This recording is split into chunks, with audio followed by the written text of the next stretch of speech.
เควัดภูสะเหลาตามจุดหมายตามโครงการสาธุเด้อมาฮอดมาถึงมื้อนั้นมาบ่ฮอดมื้อนี้มาใหม่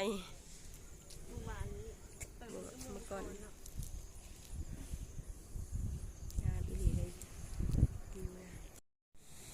นั่นมันเต็มเมื่อกี้บริเวณ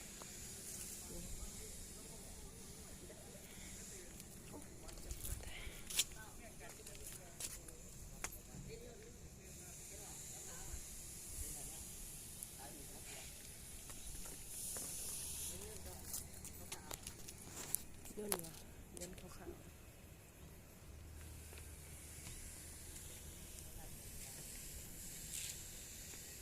เวลาเนี่ยตอนเท่าเห็นเนี่ย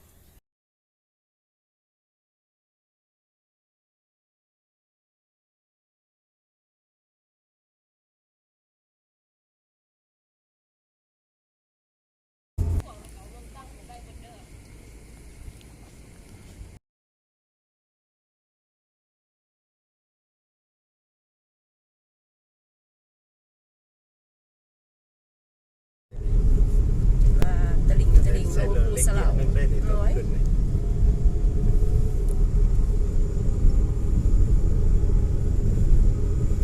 สามไปถ่ายอยู่บนอันทางขึ้นน่ะมันงามนะเนาะเอาอีกมุมหนึ่งเด้อเขียวยิ้มเขียวบีบได้วิดีโอเครื่องวีนาทีมับฮาเลยเจ้าขายเครื่องอยู่อันนั้นทางขึ้นภูสะเหลาบรรยากาศครับมะพร้าวนาไซวันนี้นะผักซีนี่เลยผักซีเราบุกินกันมะพร้าวนาไซใช่ไหมมะพร้าวนาไซที่ซีเมนต์บ้านอันนี้ซีมีมะพร้าวหลายเนาะ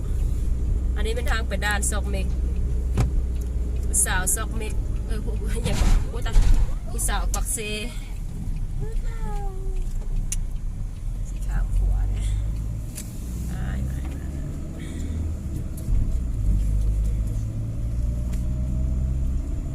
นี่ก็งามๆเนาะ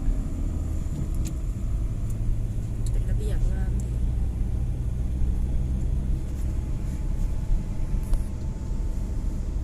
องค์แฮมยังก็อยู่เบื้องนั้นอันนั้นพาเลทยังจับประสักแกลนตัวองค์แฮมเจ้าบุญอุ้มเนี่ยเป็นสักงัวเด้อระวังเบรกได้มันตามอีหลีได้โอ้จังอย่างได้งัวเลยนะเพราะแม่เธอจิต่ำมันเนี่ยมันจิต่ำเฮ้าค่อยลงกับอันจำปาซักพะเลจำปาซักแกล้อย่างอะไรลงกันงามลายสุดยอดเลยอันนี้แหละเราจะมาม้วนใจมาเกี่ยวปิ้งงัวแมนมันคิดด้วยแล้วมันเป็นปิ้งงัวเนาะปิ้งหอมผู้ใบเจียงผู้มาลงที่ใส่สนะท่านวะหลังภูสะเหลากันโอ้เดี๋ยวเล่นใกล้ข้าวใบเจียงนางมาลงสักสูงสูงงามโสภาใบเจียงที่ปรารถนาคงได้นั่งมาเป็นหัวชีวิตแห่ขันบังมาหอดเมืองข้างเกินพอดีเมืองขันเกินพอดีได้ข่าวมาลงต้นนี้ซ้ำเลยดีขาดตัวตายนี่แหละนิทานเพลงต้นกำเนิดโอ้แหมจับประสักแกลนอันนั้นเป็นเงินดาวเมืองคฤหาสน์52 ล้านดอลลาร์สิบสร้างอันนั้นระวังรถจัก